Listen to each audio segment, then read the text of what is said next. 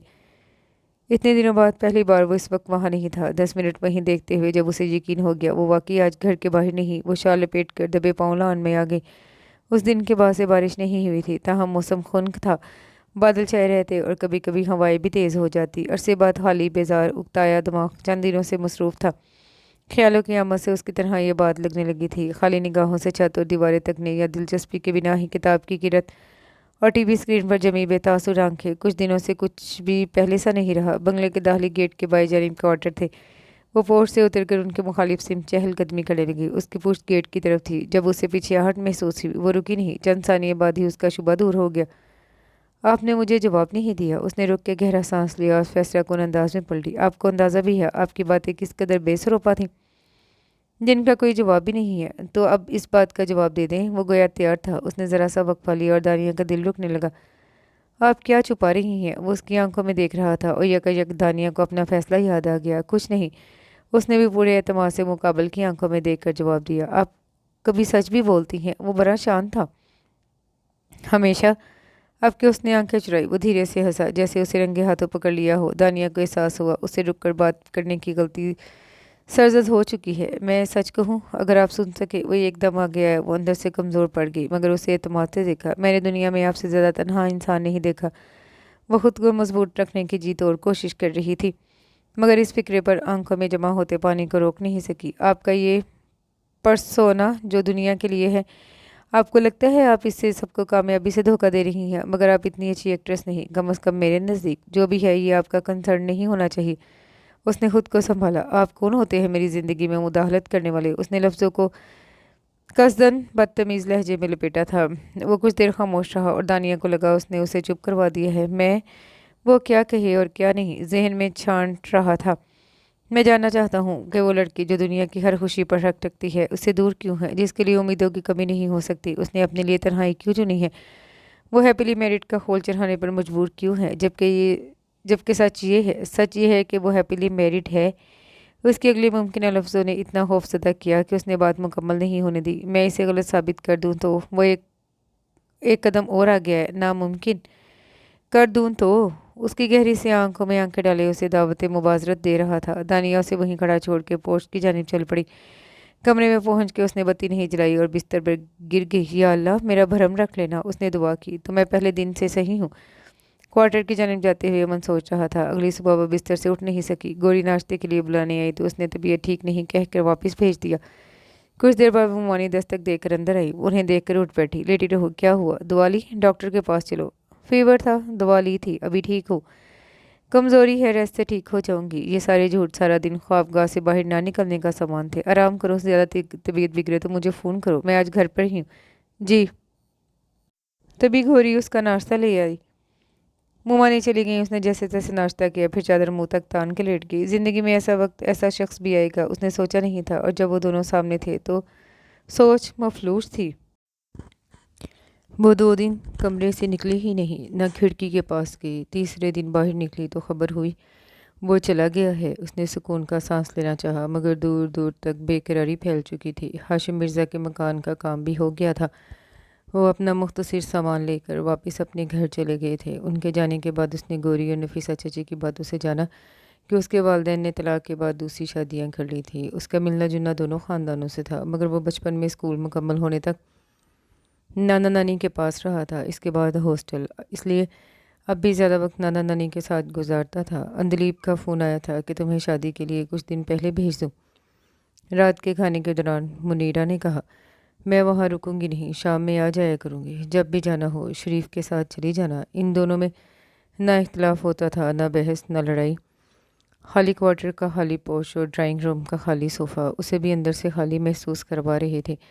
اکثر وہ چونک اٹھتی کہ جانے کتنی دیر سے اسے سوچے جا رہی ہے۔ خود کو ڈانٹنے ٹپٹنے کا بھی کوئی فائدہ نہیں ہو رہا تھا۔ آخر وہ ذہن بٹانے کی نیت سے گھر چلی گئی، جہاں شادیاں کی تیاریاں زوروں پر تھیں۔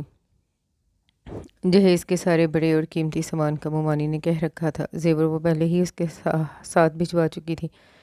ابا نے شادی تک چھٹی لے رکھی تھی۔ گھر نئے فرنیچر سے سجا تھا۔ وہ پہنچی تو نئے پردے لگ رہے تھے۔ سمیہ کے کمرے سے وہ اس کے جوڑے، جوتے اور دیگر سامان دیکھ کر باہر نکلی تو ابا نے پکارا، دانیہ بیٹا، میری الماری کے اوپر والے خانے میں دیکھو، ٹول باکس رکھا ہے، ذرا لے آنا۔ کمرے میں آ کر الماری کھولی تو اس کا حال بتا رہا تھا کوئی ابھی وہاں کچھ تلاش کر کے گیا ہے۔ اوپر کے خانے میں کوئی ڈبہ نہیں تھا۔ وہ نیچے بیٹھ کے دیکھنے لگی۔ اندر بچھے کاغذ کے نیچے کچھ موٹا سا محسوس ہوا۔ اس نے باہر کھینچا۔ اس کی عادت نہیں تھی، پھر بھی جانے کون سی طاقت تھی جس نے اس سے وہ لفافہ کھلوا لیا۔ وہ کاغذ دیکھتے ہوئے کھڑی ہوئی اور اس کی ہستی ڈول گئی۔ اس نے خود کو گرنے سے بچانے کے لیے الماری کا پٹ تھاما۔ وہ طلاق کے کاغذات تھے جو انس کی جانب سے اسے بھیجے گئے تھے۔ یہ انس نے کب بھجوائے؟ اس نے تاریخ دیکھی اور دل نے تڑپ کے دعا کی کہ اسے اسی پل موت آ جائے۔ پل بھر میں وہ بدل گئی۔ اس کے احساس، اس کی دنیا سب الٹ پلٹ تھے۔ جس محبت اور مان پر اس نے خود کو قربان کیا تھا، وہی بنیاد اس کا وہم تھی۔ اپنوں کا مان اور قربانی میں چھپا محبت کا ناز کاغذ کے چند ٹکڑوں نے مٹی کر دیا۔ اسے دھوکہ اپنی شہرک سے ملا تھا۔ آپ جن کے لیے ہر قربانی دینے پر تیار ہیں، وہ پہلے ہی آپ کو قربان کر چکے ہوں تو کیا فرق پڑتا ہے؟ ایک ہی بات ہے، انہوں نے وہی کیا جو آپ کر رہے ہیں۔ نہیں، ایسا نہیں ہے۔ یہ فرق طبعی موت اور قتل سا تھا۔ یہ فرق لڑکھڑا کے گرنے اور پیٹھ پر ہوئے وار سے گرنے کا تھا۔ یہ فرق آمادگی اور فریب کا تھا۔ ملا یا نہیں بیٹا؟ وہ بولتے ہوئے اندر آئے۔ اس سے سر اٹھا کے انہیں دیکھا نہیں گیا۔ وہ اپنی روح قبض ہونے کا انتظار کر رہی تھی۔ کئی قیامت خیز لمحوں کی خاموشی کے بعد ان کی آواز آئی، دانیہ بیٹا۔ ان کی آواز کانپ رہی تھی۔ وہ کسی طرح چلتے اس کے پاس آئے، مگر وہ انہیں دیکھنا نہیں چاہتی تھی۔ وہ انہیں دیکھ نہیں سکتی تھی۔ وہ اس کے ہاتھ سے کاغذ لیتے یا کچھ کہتے، اس سے پہلے ہی وہ لفافہ اور کاغذات لیے سر جھکائے کمرے سے نکل گئی۔ دانیہ، دانیہ! ان کی کانپتی آواز بھیگ گئی تھی۔ انہوں نے سہارے کے لیے پلنگ پر ہاتھ رکھے اور بیٹھ گئے۔ ذرا دیر بعد اندلیب اندر آ گئی۔ کیا ہوا؟ یہ دانیہ کچھ بولے بنا اچانک کیوں چلی گئی؟ وہ رونے لگے۔ جس دن انہوں نے اپنی آسانی اور 3 بچوں کی خوشیوں کے لیے چوتھی کو قربان کیا تھا، اسی دن یہ وقت اور ندامت بھی مقدر میں لکھ لی تھی۔ اندلیب نے کھلی الماری کو دیکھا، پھر شوہر کو۔ معاملہ سمجھ آتے ہی انہوں نے بے ساختہ ہوا ہوئے منہ پر ہاتھ رکھا۔ رازدار تو وہی تھی نا؟ ان کے گھر پہنچتے تک سمجھنا مشکل تھا کہ اس کا دکھ زیادہ تھا یا غصہ شدید تھا۔ وہ اپنوں کے لیے مر مٹی، مگر اب وہ سوچ رہی تھی اپنی کون؟ کار رکتے ہی وہ خلاف مزاج تیر کی طرح اندر بھری۔ ڈرائنگ روم میں کھانے کی میز پر منیرہ اور امن آمنے سامنے بیٹھے تھے۔ اس کی طوفانی آمد پر دونوں چونک گئے۔ منیرہ نے جھٹ میز پر ہاتھ رکھے، گویا اس طرح وہاں پھیلا سب کچھ چھپ جائے گا۔ آپ جانتی تھی تو مجھے بتایا کیوں نہیں؟ یہ آپ دونوں کی ملی بھگت تھی، بلکہ سب کی۔ جب ہر کوئی جانتا تھا تو مجھے اندھیرے میں کیوں رکھا؟ اس کا سرخ چہرہ، سرخ آنکھیں اور تلخ تیور سب زخم خوردگی کے گواہ تھے۔ پہلی بار وہ اس انداز، اس لہجے میں ان سے مخاطب تھی۔ کیا ہوا؟ کیا کہہ رہی ہو؟ وہ پہلے ہی اپنی برداشت کی آخری حد پر کھڑی تھی۔ آپ مجھے کہہ دیتی تو ہم دونوں مل کے اس سے اچھا ڈرامہ رچا سکتے تھے۔ اس نے وہ لفافہ ان کے سامنے پھینکا اور پلٹ گئی۔ منیرہ نے کانپتے ہاتھوں سے لفافہ اٹھایا۔ اس کا یہ روپ حیرت انگیز تھا۔ امن بھی الجھا تھا، دل کیا اس کے پیچھے جائے، مگر اس سے پہلے ہی لفافے سے نکلا کاغذ دیکھ کر منیرہ نے کن پٹی پر ہاتھ رکھا۔ وہ سمجھتا اس سے پہلے ہی وہ لہرا کے زمین پر گر چکی تھی۔ شریف چاچا نے فون کیا اور ڈاکٹر منیرہ کو دیکھ کر گیا تھا۔ وہ نیند آور انجیکشن کے زیر اثر سو رہی تھی۔ اس کے بعد شریف چاچا اور نفیسہ چچی کو اس نے کوارٹر بھیج دیا۔ وہ ان کی خوابگاہ میں ہی تھا۔ کچھ دیر بعد وہ واپس میز پر آیا، کاغذ کا وہ پلندہ اٹھا کے کچھ دیر دیکھتا رہا جس نے منیرہ کو بے ہوش کر دیا تھا۔ اسے لفافے میں رکھ کے باقی تصاویر اور چند پرچے بھی اٹھا کر ایک جگہ کی اور کچھ سوچ کے اس کے کمرے کے پاس پہنچا۔ دستک پر اس نے سوچا نفیسہ چچی یا گوری ہوگی تو انہیں واپس بھیج دے گی کہ کوئی اس کے کمرے میں آئے نہ دستک دے۔ آنسو خشک کرتے ہوئے اس نے دوپٹہ شانے پر ڈالا اور دروازہ کھولا۔ امن کو دیکھتے ہی اسے یاد آیا ڈرائنگ روم میں وہ بھی موجود تھا۔ ہم یہیں بات کریں یا ڈرائنگ روم میں؟ اس کا انداز ایسا حتمی تھا کہ اس نے باہر آ کر دروازہ بند کر دیا۔ امن واپس ڈرائنگ روم کی طرف بڑھا، دوپٹہ سر پر جماتی وہ اس کے پیچھے تھی۔ اب وہ آمنے سامنے کرسیوں پر بیٹھے تھے۔ آنٹی بے ہوش ہو گئی تھی۔ وہ اتنا سنتے ہی کھڑی ہونے لگی تھی کہ امن نے تیزی سے جوڑا۔ وہ اس وقت اپنے بیڈ روم میں سو رہی ہیں، ڈاکٹر انہیں دیکھ کر گیا ہے۔ اسے اپنی بے خبری کا افسوس ہوا، اتنا کچھ ہو گیا تھا اور وہ کمرے میں بند تھی۔ آپ اس بات پر اتنی ناراض کیوں تھی؟ اس نے لفافہ ذرا آگے کھسکایا جس میں طلاق نامہ تھا۔ اس نے سر جھکا لیا۔ وہ اسے کیا سمجھاتی؟ یہ اتنا آسان یا سادہ معاملہ نہیں تھا۔ میں انس سے مل کر آیا ہوں۔ دانیہ نے جھٹکے سے سر اٹھا کے دیکھا۔ امن نے سامنے دھری تصاویر اٹھا کے اس کے سامنے رکھ دی۔ وہ کچھ دیر ہونٹ بیچے اور پلکیں جھپک کر آنسو روکنے کی کوشش کرتی رہی، پھر ہاتھوں سے چہرہ چھپا کے رو پڑی۔ سچائی صرف وہ جانتی تھی۔ اس کا اور انس کا رشتہ ماموں نے طے کیا تھا اور اس بات پر اسے کیا سارے گھر کو ناز تھا۔ سب اترائے پھرتے تھے۔ وہ خاندان کی حسین ترین لڑکی تھی تو انس امیر ترین۔ ماموں کے مقابلے میں وہ سفید پوش تھے۔ ابا کی نوکری سے ٹھیک ٹھاک گزر بسر ہوتی تھی، لیکن مکان کی تعمیر کے لیے قرض لینے کے بعد گھر تو اپنا ہو گیا، مگر گزر بسر مشکل اور اوور ٹائم کے باوجود ابا کی تنخواہ کم پڑ جاتی۔ اس نے گھر بیٹھ کے ایم اے کیا تھا اور ابا کا ہاتھ بتانے ٹیوشن پڑھاتی تھی۔ منگنی زیادہ دن تک نہیں رہی کہ فوراً ہی شادی کی تاریخ طے کر دی گئی، مگر اس سے پہلے دل کے دائمی مریض ماموں چل بسے۔ ان کی خواہش کا احترام کرتے ہوئے شادی طے شدہ وقت پر ہی ہوئی۔ ساتویں آسمان پر پہنچی، امیدوں اور خوابوں سے بھرا دل لیے قیامت ڈھاتی حسین ترین دلہن پر انس نے پہلے جملے میں قیامت ڈھا دی۔ مجھے پاپا کی ضد اور مرضی تھی، میں کسی اور کو پسند کرتا ہوں، تم ماما کے پاس رہو گی اور میں وہاں دوسری شادی کروں گا۔ اسے اگر اپنے اکلوتے اور امیر ہونے پر ناز تھا تو اسے بھی اپنے حسن کا احساس تھا، اور سب سے بڑا سہارا اس کے ابا تھے، جو یہ سنتے ہی یا تو امن کو سیدھا کر دیتے یا اسے لے جاتے۔ اس نے سوچ لیا وہ صبح پہلا کام ابا کو فون کرے گی اور پھر وہی کرے گی جو وہ کہیں گے، مگر جیسے مومانی نے بھی پہلے ہی یہ سوچ رکھا تھا کہ وہ کیا کریں گی۔ جس پیار پر بھروسہ کر کے وہ ابا کو فون کرنا چاہتی تھی، اسی پیار نے اسے روک دیا۔ چیک پر لکھی رقم معمولی نہیں تھی۔ اس سے بہتر کون گھر کے حالات اور مالی پریشانیاں جانتا تھا۔ منٹوں میں اس نے ابا اور سب کی آسانی کو چن لیا۔ انس نے اس کے بعد اکیلے میں اس سے کوئی بات نہیں کی۔ ساری رسمیں تقریب ہوئی، دعوتیں بھی، سب کے سامنے وہ آپس میں چند لفظ بول لیتے۔ وہ شہر چلا گیا۔ منیرہ فون کر کے بلاتی، دھمکی دیتی تو 15-20 دن کے بعد ایک دن کے لیے آ جاتا۔ یہی معمول بنتا گیا۔ بیٹے کے رویے کی تلافی کے لیے مومانی اس پر اور اس کے گھر والوں پر مہربان ہوتی گئی۔ بات ایک چیک پر رکی نہیں، گھر کی تنگی ختم ہونے لگی۔ فوزان کا اس کوچنگ سینٹر میں داخلہ ہو گیا جس کی ضد میں وہ گھر والوں سے ناراض تھا کہ ابا نے منع کر دیا تھا۔ اتنی فیس وہ ادا نہیں کر سکتے تھے، اور اگر وہ انٹری ٹیسٹ میں اچھے نمبر لے بھی آتا تو MBBS کے اخراجات ان کی چادر سے باہر نکلا پیر تھا۔ مومانی نے فوزان کو اس کا بھی یقین دلا دیا کہ تم بس نیٹ پر